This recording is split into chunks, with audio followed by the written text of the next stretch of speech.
committed relationship? Looking for real advice on having love and enriching your relationship? You are in the right place. Welcome to the Couples Expert with Stuart Fensterheim. Hello, and welcome to the Couples Expert Podcast. I am Stuart Fensterheim, the Couples Expert, bringing you episode 117 of the Couples Expert Podcast. This week, we're going to be talking about healthy couples, happy couples, and why they may need some relationship counseling. Did you just hear that correctly? Did the Couples Experts say healthy, happy couples need relationship counseling? Yes, I did. I said healthy and happy couples. Now, you might not think happy relationships need counseling, and that's one of the biggest mistakes people make. It's not just couples who are in trouble that can benefit from relationship advice. There are also issues in our regular daily life that most couples face where they can use someone to bounce ideas off of and to receive support. A third-party opinion on how to manage before you get into difficulty. Stay with me and I'll explain more. It's been 2 weeks since my return from my cruise to Puerto Rico, and I have to admit something. I'm on vacation rebound. You know those times when you realize a week back that another vacation may already be a necessity. I absolutely love what I do. I love the work. I love helping couples, but yet nothing is better than that quiet alone time with my wife on a cruise ship.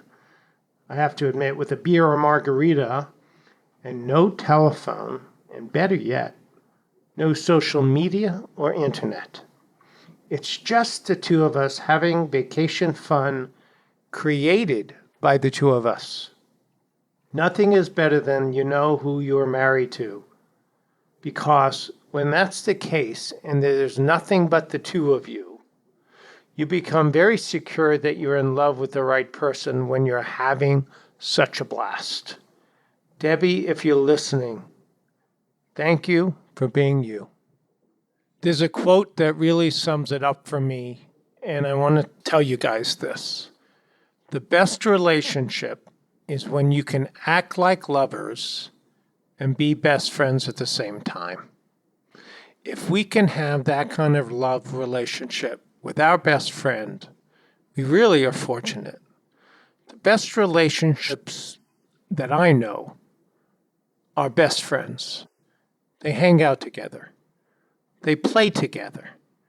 And more importantly, they love together. That really is the goal for all my couples in counseling, to remember why you fell in love in the first place, to rediscover that deep and enduring friendship that is also creating a deep and enduring love. In the same way you do maintenance on your vehicles to keep it running and avoid breakdowns on the road, you also need to maintain your relationship. It's a great idea to do an annual assessment of yourselves as a couple and to identify any potential issues or problems that may need fixing. We here at the Couples Expert offer a relationship test on our website, and the website is www.thecouplesexperts.com. It is a great tool for assessing where you are in your relationship and to help you identify any area that might pull you apart. This podcast, the Couples Expert Podcast, is something that you can subscribe to on the website or on iTunes. The subscription gives you access to our entire archive of our podcast to listen to at any time. I want to invite all you guys to leave a comment or review the podcast. I use these reviews to help improve the show, and I take your comments very seriously and read every single one. So please feel free to tell me what you think of it, what you'd like to hear in future episodes, and more importantly, tell me a bit about what you like and what you don't like so I can improve the show. Getting this kind of advice from my community is really special to me because I try to bring guests on this show that are really relevant to all of you. So the more information I have, the better. We know that life is full of changes, circumstances, and situations that can affect your relationship from within and also from outside of it. One of the things I hear a lot in my couples practice is, and this is a quote that I've heard more times than I care to remember, I had no idea that he or she felt that way. You know, we tend to get into our routines and get comfortable in our lives, and we think everything is going to stay the same. Then something happens, or someone changes, or something changes, and one of the partners in the relationship has shared a thought that they've stayed quiet about, and it builds up inside of them.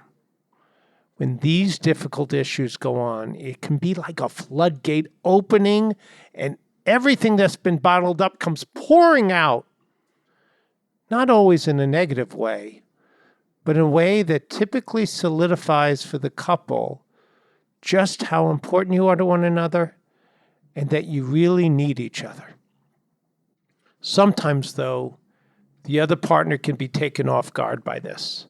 They had no clue that this was even an issue for the partner. And if this can be dealt with early on and avoid all that anxiety and tension in the relationship that is caused by one partner keeping these things, these feelings, these opinions to themselves out of what I find is fear and anxiety about how the partner is going to react. But by keeping these things to themselves, they have to live with it. What I recommend is that you do a regular assessment with a counselor. The same way you do with your car. Whenever there's a big change on the horizon for you, whether it's your family, your job, your home, your kids, take the time to look at the situation very objectively. Do that checkup to make sure that you both are united as a couple and that you're communicating about these things really effectively and that you're keeping a healthy discourse and staying on the same page together. This counselor can help guide you through the discussions you need to have and will be an objective third party that can advise you on how the best way to manage these life circumstances. You know, when you come into a new town, we used to get these welcome wagon baskets that would give you the dry cleaners, where the schools are. I've never seen one that has a marriage counselor in it. Wouldn't that be something? If when you entered a new place, a new location, you sought out a marriage counselor because you know that at some point in your marriage together, you might need someone to talk to. And if you had that figured out all ahead of time, like with the welcome wagon, now that would be really impressive. One of the things we know, we're together with our partners for incredibly long amount of times, hopefully our entire life. And you want to remain best friends with your partner. The best way to do that is to have an open and honest communication.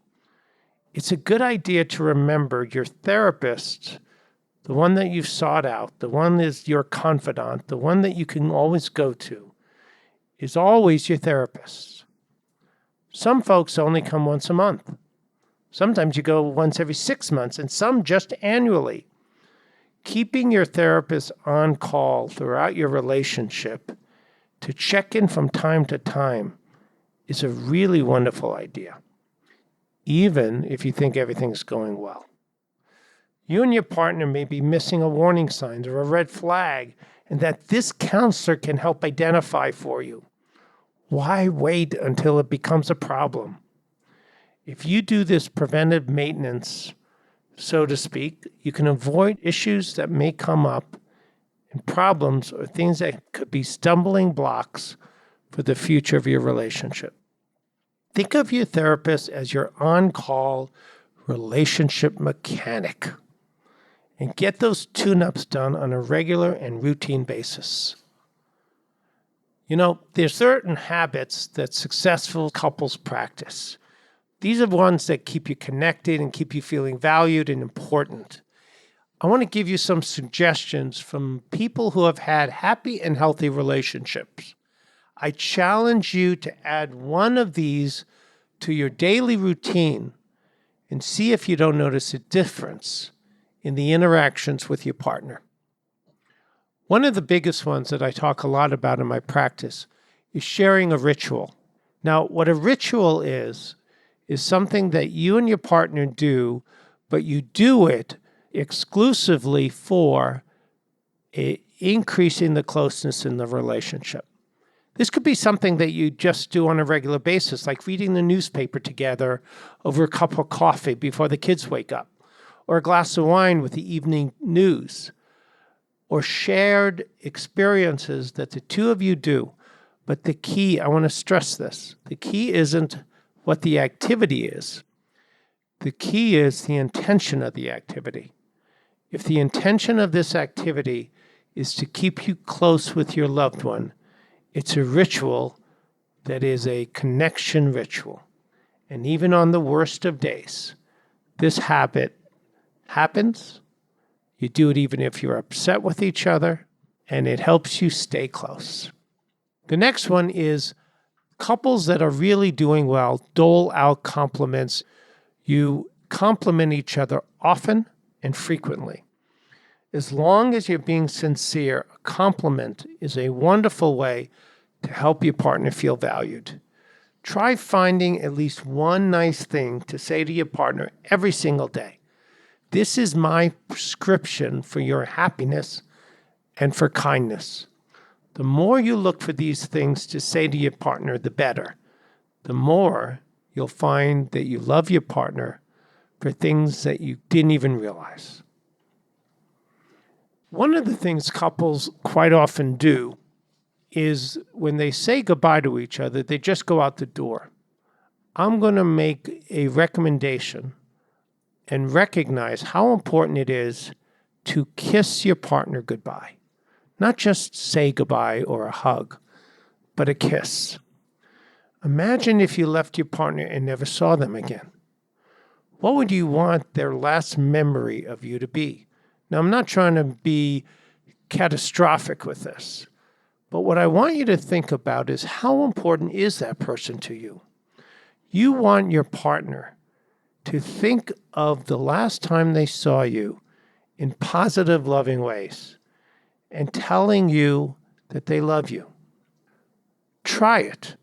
Kiss your partner goodbye every time you leave them, and that loving feeling goes back. One of the tricks that I've done in the past, sometimes tongue-in-cheek, but quite often, after I did it a while, it became rather serious.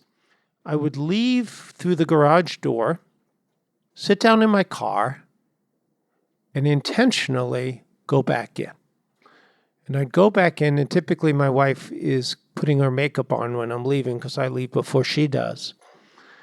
And I turned to her and I said, I just couldn't leave with just one kiss.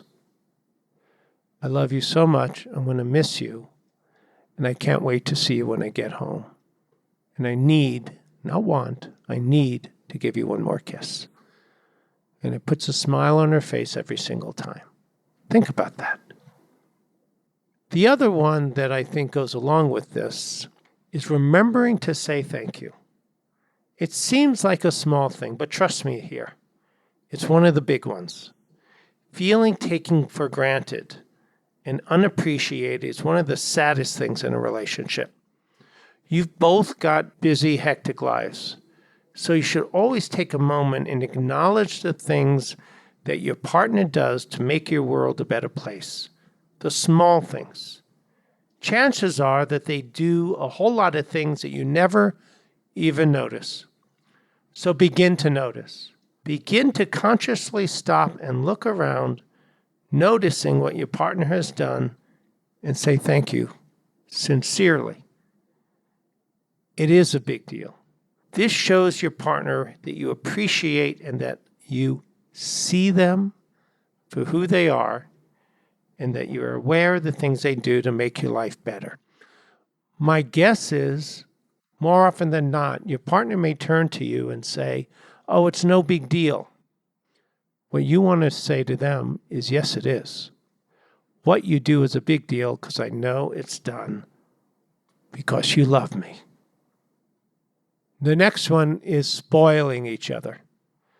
Don't forget to spoil each other. Instead of expecting your partner to do something for you, I'd like to challenge you both to a spoiling contest. What nice things can you do for each other? Who can outspoil the other one? Developing a habit of being kind, nice, and thoughtful will help change the perceptions that you have of one another in such a positive way. Spoiling your partner shows them how important they are to you and that you think about them and want to do something to show your love to them. This spoiling will help this next one, but most importantly, I want you to really recognize the meaning that they have to you, so when you see each other at the end of the day, you are thrilled and happy to see them. Show your partner you're glad to see them. You might think this is sort of an easy thing. It isn't always the case with so many things that we're involved with and pressures that we have at work. Coming in the door and putting it all aside and say, I am home with my best friend and I'm here and I am so thrilled to be here with you. What if instead of coming in the door, you've really allowed yourself to feel like your home is a safe harbor and that you're grateful and happy to be there? Show your partner how happy you are to see them, that you missed them when you were away. This habit of showing love to each other will have you both looking forward to the homecoming every single day. With rituals and things in our physical health, what it's important, I think, is finding opportunities to really be together and putting things aside and just the two of you, especially if you have children, especially if you have pets. Sometimes you could do this with the pet, what I'm going to recommend, but take time to just go for a walk together. Walking together on a daily basis has so many benefits. It's good for your mental and physical health, and it's great for your relationship. Walk your dog for 30 minutes around the neighborhood, or meet up with your partner after work in the park for a stroll. You can talk, be quiet, just be together, and feel the stress of the day just melting away. It's a really good habit. You know, my wife and I walk our dog, Ollie, every single day in the evening, and it's really just about the best time for me because it allows me, I don't bring my phone, I don't bring anything with me. It's just me and her walking with Ollie, picking up poop, and just really doing the things, throwing the ball, although I run after the ball more than he does, but it's just allowing the two of us and the three of us when Ollie comes to just be a family. I want you to really work hard to start your day off right, though. The sooner we start off with the right attitude, the better. Start your day with the right conversations. Don't jump into work discussions before you take the time to acknowledge each other and spending a few minutes over each other, and then you can move on with your day. These few minutes of connection in the morning really starts the day off right. It's what a happy relationship is built on. There's nothing more important than connecting with your partner first thing in the morning, saying I love you, and letting them know how important you are to them. Both of you not only have to have good and positive habits and these rituals, but you have to also determine and make up your mind if you want a happy, loving relationship that's going to last. If you do, you're going to have to make some mental changes and keep a really good perspective on what that means. This is what I suggest to keeping that. You need to be true to yourself. The more authentic you are in showing yourself to your partner, the more real and honest your relationship will be. Give thanks, and we talked a little bit about that already. A little bit of gratitude will go a long way. You need to be able to compromise. Find solutions to difficult issues. That means compromising. It's often hard for people to do that because they may feel like they're giving up or losing something by giving in. In reality, your partner will respect you more, and the next time they may follow your example and be more willing to compromise to solve a problem. Say what's important to you. No matter how well we think we know each other, we are not mind readers. If you don't tell your partner what you need or want or what's important to you, they won't know. It's a source of problems in relationships. Speak your mind, be upfront and honest about what you need. Make your sex life work for your marriage. I've said this before, monogamy is sexy, but it can also be a challenge. Be willing to work on yourself and be vulnerable and raw with your partner, both about your emotional needs and also your sexual issues. Keeping it real and keeping the passion honest in your life. Look for the positives in your partner. Get into the habit of looking at the positive in every situation. Your partner's there for you, but you need to look for the positives.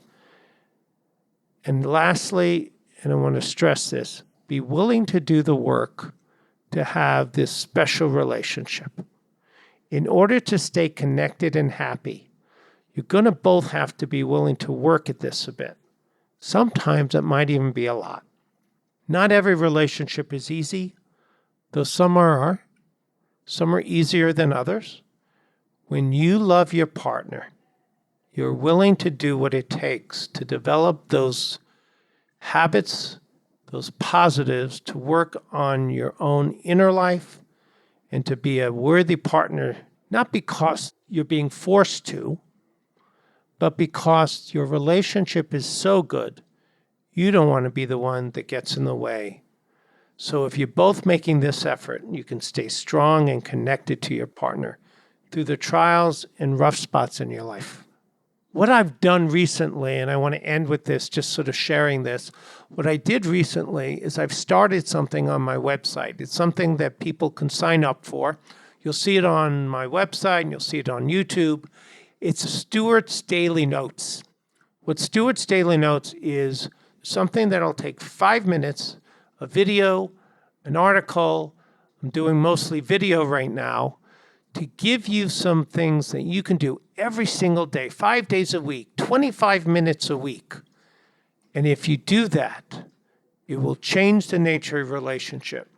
So go on my website, sign up for Stuart's Daily Notes to get a quick email or video every single day so that you can have something to do to work on your relationship, because your willingness to be part of that and you and your partner doing it together can change the nature of your world.